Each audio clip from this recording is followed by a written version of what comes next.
เขาเป็นประชาธิปไตยน้องอามน้องพิมพ์น้องป๊อบน้องโก้น้องอย่างน้องบิวน้องอย่างที่ห้องเพลงข้านำนมแม่ได้ลองห้องให้เปิ่นฟังกันเด้อโทรศัพท์มาหาตู้อุ้ยประเดี๋ยวนี้ฮัลโหลมาสการเจ้าทุลุงสบายดีแต่เจ้าโอ้สบายแล้วเนอะแม่เนอะเจ้าเอาไม่ต้องห่วงเนอะฟังเสียงเอากูฮู้ในวิทยุเจ้าอันออกวิทยุมาเจ้านี่มันดีไปอย่างนะคือคนได้หูหมู่ที่เป็นห่วงตุลุงได้หูว่าตุลุงสบายละมาได้ไปคืดอย่างนักเนาะเจ้ากันอย่าทำบุญนะตุลุงวันที่จะ6จะดาเนาะวันที่จะ7จะตานจะตานหาป่อหาพี่หาน้องหาอะไรลูกหาผัวเนาะอ่อนเขาเคยคืดจะนักเหมือนกันนั่นน่ะแม่นักคืดนะอ่อนเขาตั้งใจคนนี้เขาซื้อบ้านติดหลังกันมาจานให้บอกนะดีกันดีพ่อแม่ก็ตายเมื่อละได้20 กว่าปี30 กว่าปีก็มีเนี่ยเตอะเนอะเจ้าทำบุญนี่มันมาสูญหายไปไหนเนาะเจ้าปะหายมันหายก็ทรัพย์สมบัตินั่นแหละแต่บุญก็คงเป็นบุญอยู่เพิ่นตายไปเมื่อใดก็ทำบุญได้หมดเนาะได้หมดจะไปฟังกรรมไผ่นะเพิ่นตายเมื่อละเอาไปเกิดไปงอกของเพิ่นมาเถอะว่าไปเลยเอาใจว่าบ่สร้างสรรค์คนที่เปิ้นเฮาบ่สร้างสรรค์ทำบุญเล็กๆน้อยๆแกเจ้าก็ทำไปมันไม่ได้ทำใหญ่เนาะทำใหญ่ก็ได้ทำน้อยก็ได้เป็นอย่างทำไปเรื่อยๆแต่คือมันต่อเนื่องนะเอาหดน้ำเตือเดียววันต่อไปมันก็ยังจะแห้งอยู่หดไปเรื่อยๆน้อยพ่องนักพ่องแล้วกันเนาะซื้อบ้านเป็นหลังเอาบ้านน้อยที่เปิ้นขาแบ่งขายที่เปิ้นแบ่งขายนะเจ้าแต่อยู่ไก่ตุลุงก่อนนี่อยู่ไก่ตุลุงก่อนนี่ปะเดือกันปะเดือท่านก็เคยมาหรอโทรมาหาตุลุงสักวันบอกเจ้าจะอู้เรื่องบ้านเป็นหลังนะจะทำลายจิตใจกันกันมันใครฮือเปลี่ยนบ้านไปเปลี่ยนนะกันซื้อแล้วเขามาแล้วมาแล้วเจ้าของตุลุงนี่มีหมูกี่หลังวันในวัดเนี่ยใช่ค่ะ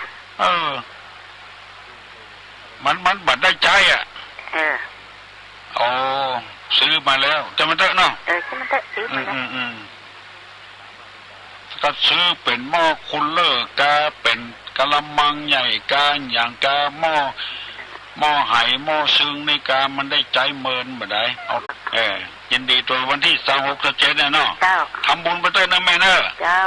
กินตานไปใจเตี่ยงจักได้ปันรอดเวียงแก้วยอดมหาเนรปานเนาะว่าจะได้น้องคนใดห้องเพลงข้าน้ำนมแม่ให้เปิ้นฟังเอาคนใดห้องได้นะบัดเดียวเนี้ยแล้วมาหาตุลุงบึนจะฮื้อรางวัลตุลุงมีของรางวัลอย่างดีนะน้องป๊อบรอไว้ใดดักปิ้งมันลูกเตอกะ053-121-058น้องโก้รอน้องไอ้ยังยุบกันหมดบัดเดียวดักปิ้งไปเห็นละน้องอามไปที่ไหนล่ะถ้าอย่างห้องบัดได้เฮ้ยห้องบัดได้ก็เป็นอย่างอนุโมทนาทานด้วยเนอะแม่ออกที่อยู่บ้านประเดือได้เกิดล่ำตำสร้างหุ้มกินหุ้มตาลแล้วได้ทำบุญทำทานแล้วตุลุงบอกว่ายังเสียอกเสียใจเนอะ ทำไปเตอะหม้อไห้ตะไลปากเอาไปตานวัดตานวาคนอื่นยืมไปใจก็มีสาระประโยชน์ตานไปเตอะกึดได้ไปเปลืองอย่างอี้ก็ขออนุโมทนาโดยเทศกาลเนี้ยเดือนสิงหานี่ตึงเดือนนี่เถอะตั้งแต่วันที่1มามันถึงเดือนวันที่31พวกจะทำใสเหมือนเก่าเนาะเสียงใสนะครับเสียงชัดเจนเนอะเยี่ยมหัวว่าที่พายุสันทรายนะเสียงตุลุงโอ้สบายฟังดีบ่มีเสียงรบกวนตัวอ๋อชัดเจนดีเนาะครับโอ้น่าบุญนะเนาะเขาได้มาพบกันอยู่จ้าหายไปว่างนะเอาตัวแทนมาเทศแทนกับแบบมันตุลุงโอ้ยมันไปเหมือนจะได้ต่างกับต้อยอ่ะเนาะเขาคนแก่เพราะว่าได้ฟังเสียงตุลุงแล้วก็ม่วนอกม่วนใจปัจจัยวันศีลวันธรรมอย่างท่านว่านะมาแล้วเนอะเสียงคล้องเสียงของเสียงมองตำเข้าน่ะเสียงทุเจ้าเตสนาธรรมเขาโพสให้เข้าหาน้ำเนี่ยกินก็ฟังไปตัวดอกคือบ่ต้องเรียกสถานที่นะเนาะท่านบ่ต้องเลือกเขาใจวิทยุนะตั้งฟังแล้วก็สดับรับฟังไปคนเขาตรงวันนี้อยู่มาตรงวันก็มี2กฎท่านผู้ลุงเนาะกฎธรรมะกับกฎหมายเนาะเรายังข้อเตือนได้ว่าท่านผู้ลุงนะถ้ามันมีกฎธรรมะเห็นน้อยนะมันระงับยังช่างใจเห็นน้อยมันจะไม่มีคนเข้าเลยมีคนเข้าไอ้หมู่นี้นี่มันบ่มีทำกฎใจนะน้องครับกฎธรรมะมันมีนะพอเกิดถึงบาปบุญคุณโทษอะไรอย่างครับแล้วยังหมู่เฮานี่มันเกิดถึงหรอกเตือนน้ำตาปตกนะกลัวมันจะเป็นบาปเป็นกรรมมันก็หายเนาะเพราะหันสิ่งคนที่เพิ่นทำมามันเป็นตัวอย่างที่ดีตอนนั้นตุลุงเจ้าครับมันบดีเนาะมันบดีคนทำบดีนี่ถ้าไปฆ่าสัตว์มนุษย์จะกันสำหายกะแม่นอ่ะมีผิวพรรณวันนะเนาะคนหม่นคนมองไปเข้าหมู่เข้าฝูงก็ถึงได้ไปวัดใจกับคงจะไปอยู่ที่วัดน่ะนั่นแหละครับครับที่อินนตุลุงนะครับยินดีเนอะสันทรายแหละโอ้เข้าใจดีอันเนี้ยมันสืบจะตาคือตุลุงอายุมันยืนยาวขึ้นไปแถมนะความจริงถ้ามาหันตัวตุลุงเลยจะใจอ่อนเสียงบดายแข็งฮัลโหลธรรมสการเจ้าตุลุงเจ้านี้ละกันตุลุงทายทอดพระเจ้าช่วงจัดงานนะเจ้าปฏิบัติธรรมนะเจ้าได้ยินว่าอันนะทางดอยสุเทพเพิ่นจะเอาเจ้าหน้าที่มาถ่ายทอดเนี่ยเจ้าถ้าเฮาก็บ่กล้ารบกวนเพิ่นเนาะถ้าเพิ่นมีจิตศรัทธาเฮาก็ยินดีเด้อเพิ่นเจ้าก็เลยฝากประกาศเชิญชวนชมรมผู้สูงอายุออกมาประกาศเนาะที่ฟังรายการนี้อยู่นี่ห้าแล้วเพิ่นก็มาถ่ายทอดให้ลูกเจ้ามันมาเตื้องนี่มันใช่เสียง100 200อินดูเพิ่นแล้วก็เฮาก็ทำบ่ฟังผลประโยชน์เนาะถ้าเฮาได้ประโยชน์เฮาก็จะการโลกกาลางเพิ่นเฮาก็บ่ได้หยังเพิ่นก็บ่ได้หยังได้ก็ได้ธรรมะซึ่งเชียงใหม่ทำเพื่อทำเพื่อคนเพื่อศาสนาเนาะเจ้าก็เลยแบบฝากทางรายการเจิมชมรมสูงอายุมันประสาทนะเจ้ากับสมาชิกของหลวงปู่พระอิสระเนาะที่ทำรายการนี้อยู่ประมาณห่วงทำบุญกันนะเจ้ามากะเจ้าอิสระโลเนาะยิ่งหลวงปู่อิสระสัมปองเจ้าเชิญมาร่วมเป็นอิสระใหญ่อาหารมาร่วมถวายโดยในเจ้าแล้วก็มีพระเจ้าตั้งใจตุลุงทอง10 องค์มาเป็นรางวัลให้กับผู้ที่ตอบปัญหาในเจ้าเจ้าก็แจ้งผ่านรายการในเจ้ามาตรการเจริญพรวันนี้แม่ออกเปิ้นมีพระเจ้าตันใจเนอะเอามาฮื้อเป็นน้ำใจคนที่ตอบปัญหาได้เตรียมตัวไว้เนอะเตรียมตัวตอบปัญหาตุลุงฮัลโหลครับผมฮัลโหลครับผม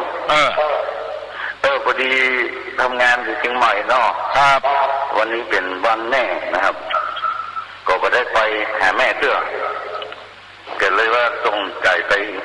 หาแม่ตัวเองขอส่งใจไปหาแม่เนาะครับผมแม่อยู่จังหวัดไหนอยู่ต้งหัวจางครับผมลูกอยู่ในเวียงครับผมแม่อยู่ต้งหัวจางถ้าแม่ได้ยินก็จำไว้เนอะลูกส่งใจไปเนอะเนาะครับชื่อชาครับผมฮะ ชื่อประชานะครับสัจชาครับต้องหัวจ้างคุณครับต้องหัวจ้างไม่ริมนี่เนาะแล้วต้องหัวจ้างลีครับผมต้องหัวจ้างละปูนเพราะเป็นฟังตลอดครับเพื่อนฟังทุลุงแหละครับผมยินดีตัวเนอะที่คิดถึงที่ถึงแม่นะยินดีเนอะครับผมเจริญพรเอาเนาะเอาละเนอะตุลุงจะปั่นปอนนะเนอะ7:00 นแล้วขอเมตตาเนอะเอาใจทำกรรมฮัลโหลไว้ตาตุลุงจ้าวันนี้ก็เป็นวันแม่ข้าเจ้าก็บอกพ่อแม่ก็ไปแล้วเนาะตุลุงเนาะไว้ตาไปเลยกับตุลุงจ้าตุลุงเจ้าถึงวันนี้เฮาเป็นพ่อเป็นแม่ที่พ่อแม่ตายไปแล้วเฮาเหมือนกับแผ่นดินเนาะสิ่งที่บัดดีอย่างของลูกเฮาก็ห้ามหมดนึงแล้วลูกจะหาเขามาหาตุลุงเอาบ่ต้องกึดแล้วก็หาจังน้อยตุลุงก็จะพยายามอู้ให้ลูกให้ฟังอ่ะเจ้ามันอย่างเขามันจังมันน้อยใจหน้าที่ของเขาแล้วหมดแล้วเขาให้ขี้ให้ขี้ก็ให้ใส่เงี้ยวก็เงี้ยวก็ใส่ถ้าเขายังหมูกุนเด้อก็เขาก็ไม่หู้ใดจริงไงเนี่ยที่วันดีเขาห้ามหมดนะตุลุงห้ามหมดอ่ะลูกไปตีคอกมันลูกไผ่อ่ะไปตีคอกอ่ะสาวเข้าปุ้นอ่ะเนาะเจ้าประธานน้อยใจเขาทำหน้าที่ของเขาเรียบร้อยแล้วอันนี้เขามาจัดนะหางดงนะเจ้าหางดงแหละเจ้ายินดีเนอะเจ้าพระเจ้านางโกนบนเจ้าวันพระเจ้านางโกนเจ้าไปท่านกำลังติดตามรับฟังสถานีวิทยุกระจายเสียงพระพุทธศาสนาแห่งชาติและสังคม